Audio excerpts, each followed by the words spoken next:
हितेन जी 2026 में जो गोल्ड के रेट जाने वाले हैं वो 1.5 लाख क्रॉस करेंगे, ओके क्योंकि ओके सूर्य का साल है। ओके ठीक है, गोल्डन मेटल है, ओके गोल्ड के रेट बहुत हाई जाएंगे। ओके एंड अभी आप देख भी रहे हैं कि 110 के आसपास गोल्ड का रेट हो चुका राइट है। राइट तो एट द एंड ऑफ 2026 इसका जो रेट है वो 1.5 लाख तक जाएगा। एंड अगर हम सिल्वर की बात करें, क्योंकि अगला साल यानी कि 2027 मून का साल है, ठीक है, चांदी से हम लोग इसे करेक्ट करते हैं। राइट तो राइट अगले से अगले साल में चांदी के रेट बहुत बढ़ेंगे। Okay okay. तो गोल्ड और सिल्वर इस समय अगर कोई इन्वेस्ट करता है, डेफिनेटली इन्वेस्ट करना चाहिए क्योंकि इनके रेट बहुत बढ़ने वाले हैं। Okay okay.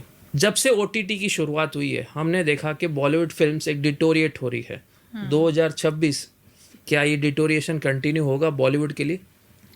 देखिए तेन जी, इसका आंसर हम लोग दे सकते हैं एक पर्सनल व्यक्ति के आधार पर। ओके मान लीजिए आप मुझसे किसी सेलिब्रिटी का नाम पूछते हैं और आप मुझसे पूछते हैं कि उसका कैसा फ्यूचर रहेगा, ओके तो मैं आपको उसका रिप्लाई कर सकती हूँ जो एक्यूरेसी के साथ रिप्लाई होगा। ओके। जी। तो अगर हम शाहरुख खान की बात करें, उनके लिए शाहरुख 2026 कैसा होगा? हितेन जी, अगर हम शाहरुख खान की बात करते हैं, शाहरुख खान का जो बर्थडे है वो 2 नवंबर का है। सबसे पहले हम इनका पर्सनल ईयर निकाल लेते हैं। एक बार पर्सनल ईयर निकालने के लिए हमें करंट ईयर ऐड करना होगा, जैसे कि 2 नवंबर 2026, और जब इसको हम प्लस करते हैं तो ये 5 निकल कर आएगा। ओके ठीक है, Okay. 5 नंबर बहुत प्यारा साल रहने वाला है इनके लिए। इनको बहुत कुछ अच्छा देखने को मिलेगा, इनका बहुत ग्रोथ भी होगा इस साल में, तो ये साल इनके लिए बहुत अच्छा है। दूसरे सबसे बड़े खान अगर बॉलीवुड के हैं सलमान खान, उनके लिए कैसा होगा 2026? 2026 सलमान खान के लिए बहुत अच्छा नहीं जाने वाला, ओके क्योंकि सलमान खान जो है नंबर 9 से रूल करते हैं। ओके और अगर हम इनके पर्सनल ईयर की बात करें, इनका जो पर्सनल ईयर है वो नंबर 4 पर आ रहा है। राइट ठीक है, राइट तो जैसा हमने भी बात करी, नंबर 9 और नंबर 4 कंपैटिबल नंबर्स नहीं है। हेल्थ इश्यूज, इंजरीज, एक्सीडेंट या फिर कोई भी सर्जरी इनकी हो सकती है, ओके। तो इनके लिए बहुत अच्छा साल नहीं है। आलिया भट्ट की बात करें, एक कह सकते हैं एक ऐसा चेंज आया है उनकी लाइफ में शादी के बाद जो किसी ने एक्सपेक्ट नहीं किया था, लेकिन 2026 में ये जो चेंज आया है वो कंटिन्यू होगा या फिर से वो एक टॉप पे आएंगे?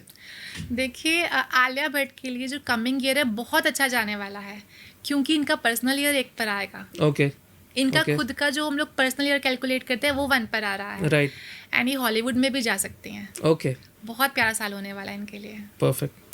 इसी के साथ हम कह सकते हैं यहाँ पे और एक अभिनेत्री की बात करें, वो है दीपिका पादुकोण। उनके लिए 2026 कैसा होगा? हितेन जी, इनका बहुत अच्छा साल तो नहीं जाएगा। It's an average year for Deepika Padukone. Okay उसका स्पेसिफिक कोई कारण?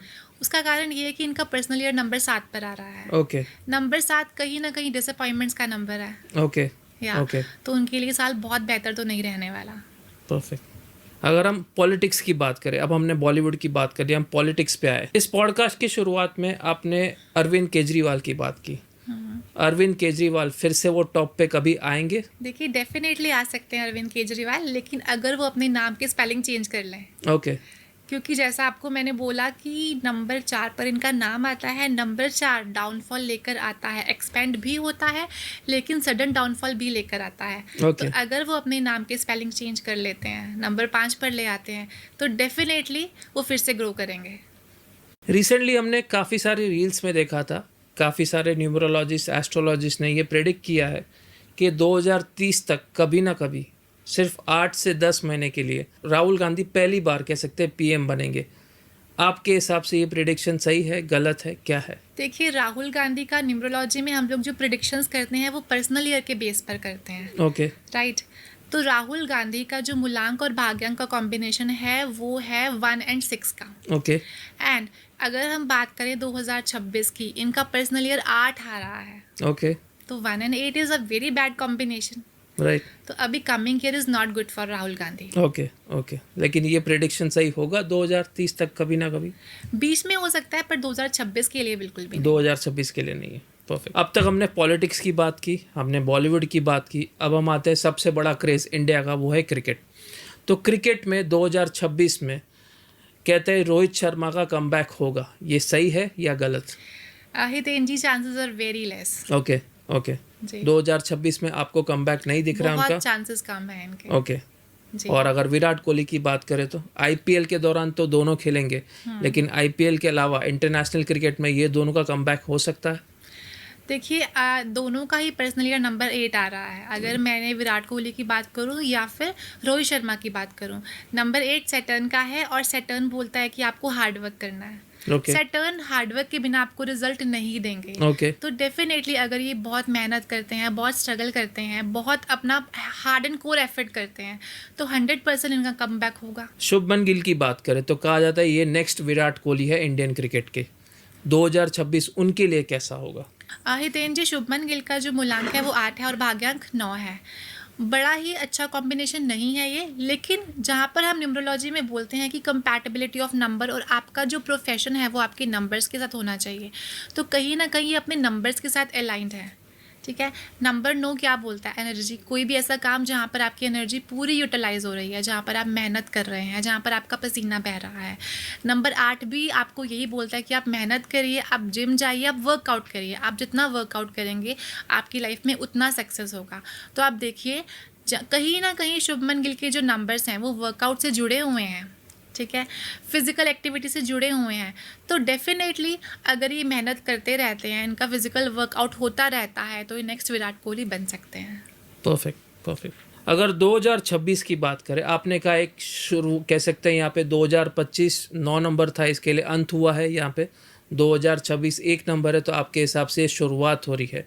तो 2026 में कह सकते हैं ऐसे कोई मेजर चेंजेस जो आपको दिख रहे हैं इस समय, whether it is politics, Bollywood, cricket और एनीथिंग रिलेटेड टू जियोपॉलिटिक्स, आप कुछ प्रेडिक्ट करना चाहेंगे 2026 के लिए?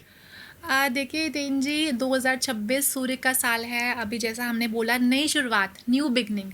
अगर आप बॉलीवुड में देखें, नए नए स्टार्स आपको देखने को मिलेंगे। ठीक है। अगर हम टेक्नोलॉजी की बात करें तो नई नई टेक्नोलॉजीज इंट्रोड्यूस होंगी, राइट रोबोट्स आएंगे। राइट ठीक है।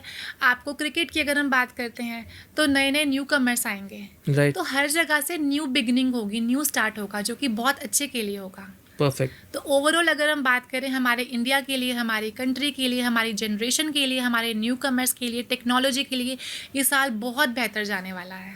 परफेक्ट। अगर हम डेस्टिनी पावर की बात करें, इसमें जैसे आपने इस पॉडकास्ट के दौरान कहा कि आप वास्तु एज पर और साथ ही में न्यूमरोलॉजी, ये दोनों फील्ड में आप अपने क्लाइंट्स को सॉल्यूशंस देते हैं, लेकिन इन दोनों के अलावा और कोई सर्विसेज आप प्रोवाइड करते हैं आपकी ब्रांड के अंदर? देखिए हम लोग क्रिस्टल हीलिंग भी करते हैं। ओके अगर आपके डेट ऑफ बर्थ में कुछ नंबर मिस हो गए हैं तो हम लोग क्रिस्टल्स के थ्रू भी उसको ठीक करते हैं। ओके सेकेंडली, न्यूमरोलॉजी में आपका चार्ट कैसा है, ठीक है, आपका नंबर आपके साथ, आपका मोबाइल नंबर कंपैटिबल है या नहीं है, आपका नेम कंपैटिबल है या नहीं Okay. है, ठीक है, वो देखते हैं।